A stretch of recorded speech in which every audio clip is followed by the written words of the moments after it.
Here's a Ultra console. We're going to take off the headset connector. We've already taken the connector out. This thing here has got double stick tape holding it in. You can just press that out. Sometimes it takes a little help with a screwdriver. So we'll get that off, leaving these 4 post holes here. So then we're going to go ahead and just drill those 4 holes out to 3/16.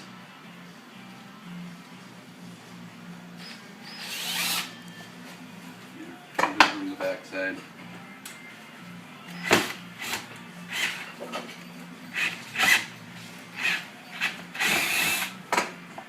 Just that simple.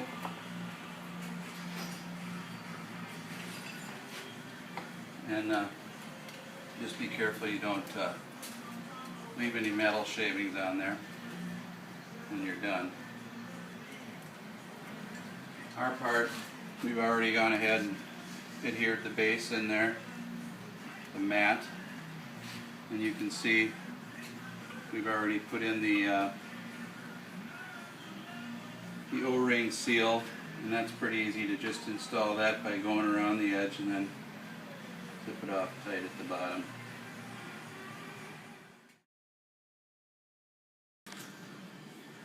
Okay, so this is the connector you've got in there for your headset, and the way to get that loose is pop that open. There's a little notch in there. Start it with a screwdriver and just get that unscrewed. This little ring comes off. This will pop out, and then cable comes right out of there. There it is. We're going to put the lock adjustment screw in right now. You can use a regular Allen key. Put that in. Goes in hard, go backwards a couple of turns until it clicks, and then screw it in.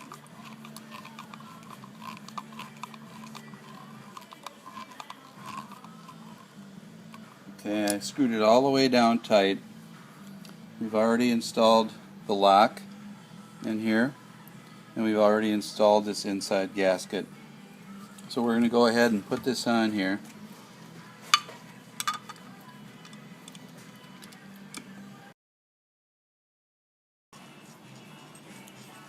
So go ahead and put the lock on, tighten her down. We don't use the washer that comes with this Harley lock. Just the lock and the nut is the only thing we put on. An adjustable wrench works fine for tightening it down. In the instructions we say to try to get the edge of the hex nut level with the window opening.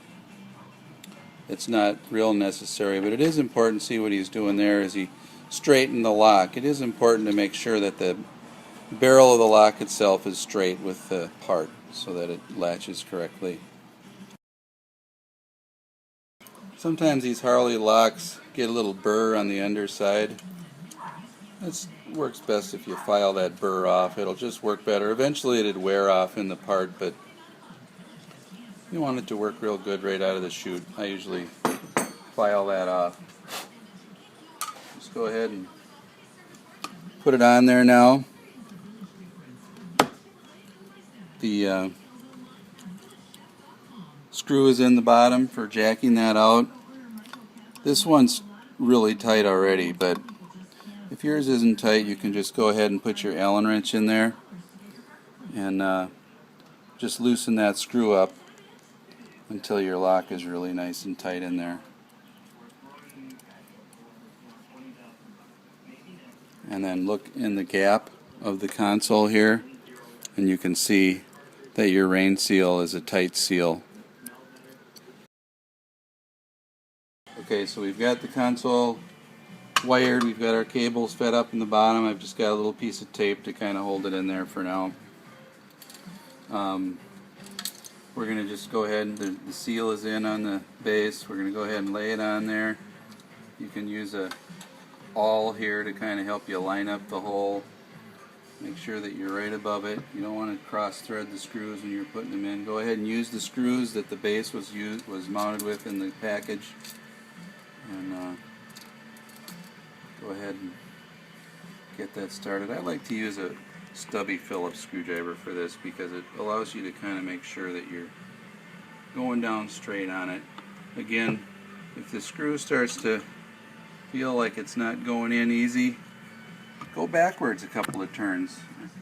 So leave all 4 screws loose. Just get them in kind of finger tight when you get them all lined up. It's kind of like tightening a wheel on your car. Do it across from each other. That was 10 foot-pounds there.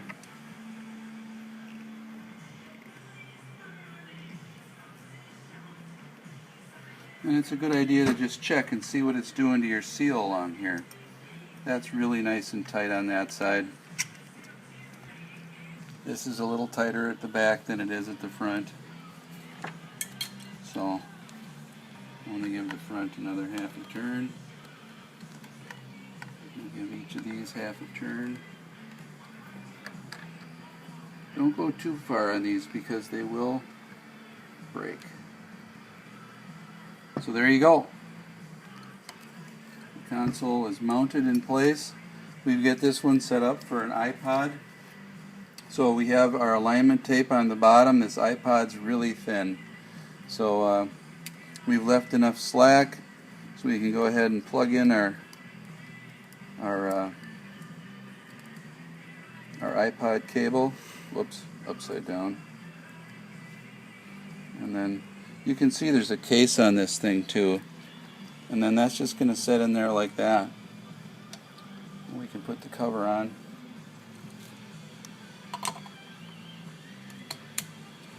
Sweet. Okay, so we got the seat off. We're going to take this bolt out of here. Some bikes have 2 bolts under here. This is a Ultra that just has the one. And then you can just sort of fold this off to the side out of your way. And we're just going to connect to the positive and the negative posts by removing those screws and putting our ring terminals on there. Okay, that's good.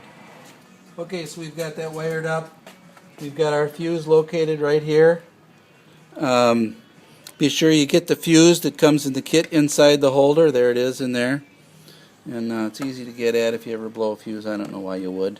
Here's our noise suppression 5 volt, 12 volt converter, and then run around on this side of the bike. We have removed the side cover and the saddlebag, and we ran our connector, and it's right there for the iPhone or your smartphone's USB cable. So here's how that goes back on.